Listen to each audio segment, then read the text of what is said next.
So, ZOS released an article where they talk about their plans on what to do with class identity. In this video, I'm gonna quickly sum it up and give some of my feedback. I think it looks pretty promising, though in this video I'll focus on the bad parts, because that's the stuff that requires the feedback. The beginning of the article is kind of a thematic word salad that doesn't really carry any information. It talks about source of power for each class, and it's just stuff like what caused this person to become a Dragonknight, Arcanist Sorcerer, what are their motivations, where do they get their power from, so stuff that has no impact on actual gameplay, so I'm mostly going to skip it. Next they talk about power fantasy, which is a bit more interesting. Power fantasy takes the source of the power a step further and influences how a character receives and is then able to use it. Example given: area of effect, damage over time, direct damage, etc. By taking their source of power and putting it into a delivery mechanism, we aim to create the sensation of what it would feel like to be that class. Different power sources shape distinct playstyles. For example, Nablets rely on cunning and shadow to stay elusive in battle, striking while the moment is right, while Templars draw on divine energy for more zealous and direct combat. These differences help set ESO's classes apart from one another in terms of their identity. It's why some classes have specific power delivery mechanisms that others do not, thus contributing to a more distinct playstyle and establishing a stronger class identity mix. The next paragraph talks about how subclassing invalidated pure class builds, and how they want to make them viable again. They plan on achieving this by granting some bonuses for sticking with your original skill lines, and by reorganizing skill lines so they aren't focused on a specific role, like Herald of the Tome being fully about damage dealing, Soldier of Apocrypha being fully about tanking, Curative Runeforms being fully about healing, etc. They want to mix the skill lines up, so you can't pick just tanking skill lines or just damage dealing skill lines. The next paragraph talks about their long-term plan of fixing the class issues. Every class will be viable in any role. To us, viability means players can reach their goals with the choices offered. This does not necessarily mean equally optimal, but always providing multiple choices for you. Okay, personally I feel like it already is. I genuinely think every class is already viable in every role. The only issue, if you can even call it an issue, is that most ESO players are incapable of making their own builds. All they can do is copy. And there's nobody to copy from because most endgame players have no interest in exploring these suboptimal options. We want each class to feel cohesive and true to its power fantasy with abilities, animations, and audio effects that reinforce its core identity. This means refreshing and modernizing abilities, so they look and feel as impactful as those of more recently introduced classes, like the Arcanist. And I'm extremely glad to hear that. Old classes' visuals look like garbage compared to Arcanist. We're committed to evolving our design philosophies by using player feedback and in-game data to help guide class updates. As we address balance concerns and update class mechanics, our goal is to ensure that every class feels good to play, both mechanically and thematically, while keeping the unique flavor that sets each apart. We'll see how it turns out. I feel like ZOS has a big issue in recognizing which feedback is actually worth listening to, and they frequently listen to dogshit feedback from, for example, the forum schizos. The next paragraph, called Goals, basically reiterates everything they just talked about. For this refresh of ESO's classes, our primary goals that support the long-term vision we laid out are: strengthen the unique identities of each class, making them feel fun and rewarding, as well as thematically unique and engaging to play. Improve the balance between pure classing and subclassing, so both paths have their place in the game.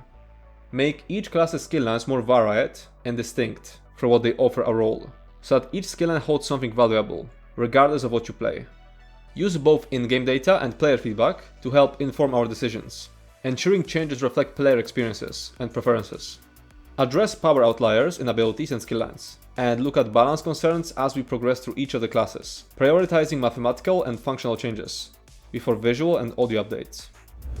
Next up, they're showing us a graphic laying out source of power and power fantasy of each class. I'll skip the source of power because it's just a copy of the stuff they show us in the character creation screen. For Arcanists, their abilities shape fate by building and spending power and unleashing potent spells. Arcanists unleash bursts of power in cycles, excelling at mid and long range tactical combat. So to sum it up, building and spending crux, and then mid and long range combat. Necromancers gain power with each corpse they command, use enfeebling effects, and control the undead to do their bidding. That's funny they're saying with each corpse considering the egregious corpse limits they introduced. I'm assuming enfeebling effect simply means a focus on debuffs. Now Templars. Using the blinding power of light, Templars can keep pressure at a distance, but are truly a force when they're in melee range. So keeping enemies at distance but also being good in melee, that seems contradictory. They're just making references to Javelin and jabs, but it doesn't make much sense as a power fantasy. Next up, Dragonknights. Conquerors that dominate the front lines and excel at controlling the battlefield, often by building power over time. So frontline, control, and building power over time. Sounds alright. Now Warden. As with the changing of seasons, the Warden's adaptability allows them to quickly react to what the situation demands. This flexibility gives them freedom to fight and flourish on the battlefield. All I can derive from this word salad is adaptability and flexibility. Doesn't sound like an interesting power fantasy. If anything, I got excited when I read with the changing of the seasons, hoping it would lead to some cool mechanic, but no, they just meant adaptability. Now, Sorcerer. Highly strategic and mobile, Sorcerers focus on spell synergy and the opportunistic use of forbidden powers to achieve their goals, excelling at combining abilities for maximum effect. So basically just mobility. Everything else is just describing how the game is already literally played. Like really combining abilities as opposed to what? I'm sorry, but this just feels like they had nothing for Sorcerer and just wanted to fill some word quota. And lastly we have Nightblade. Preferring indirect combat and evasion, Nightblades often rely on mobility and stealth to survive at a distance, and strike at the perfect moment with finishing blow. So mobility, stealth, staying at a distance and finishing blows. Sounds alright. It all sounds extremely undercooked so far, but I guess it's an okay first step. What's confusing is that later on, they describe Dragonknight Power Fantasy, which sounds much better than in the infographic. But I'll get to that later. I wanna go over stuff one by one. Next paragraph is a rollout. They basically want to rework these classes one by one. And the planned order is Dragonknight, Warden, Sorcerer, Templar, Nightblade, Necromancer, and Arcanist. And the last paragraph is an example of how they're planning to change the Dragonknight class.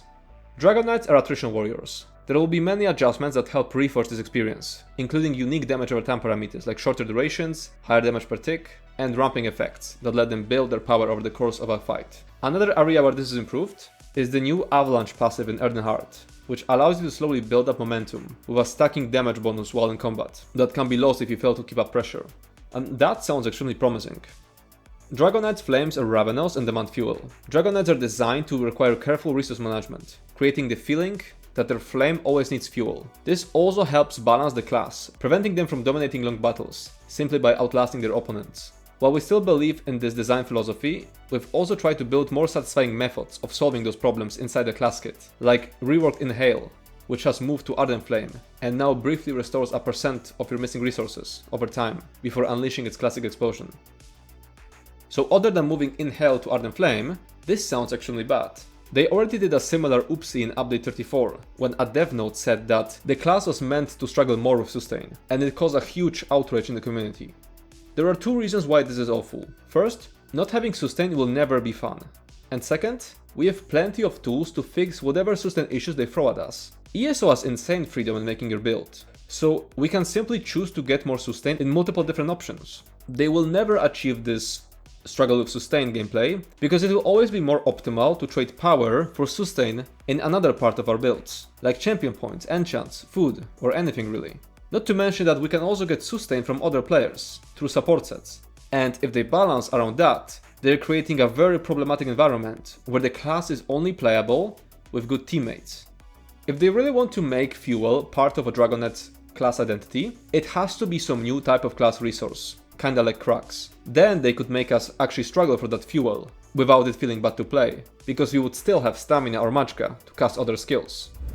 And in the last paragraph they're announcing a Q&A stream on 4th of December at 1:30 PM EST. And that's it.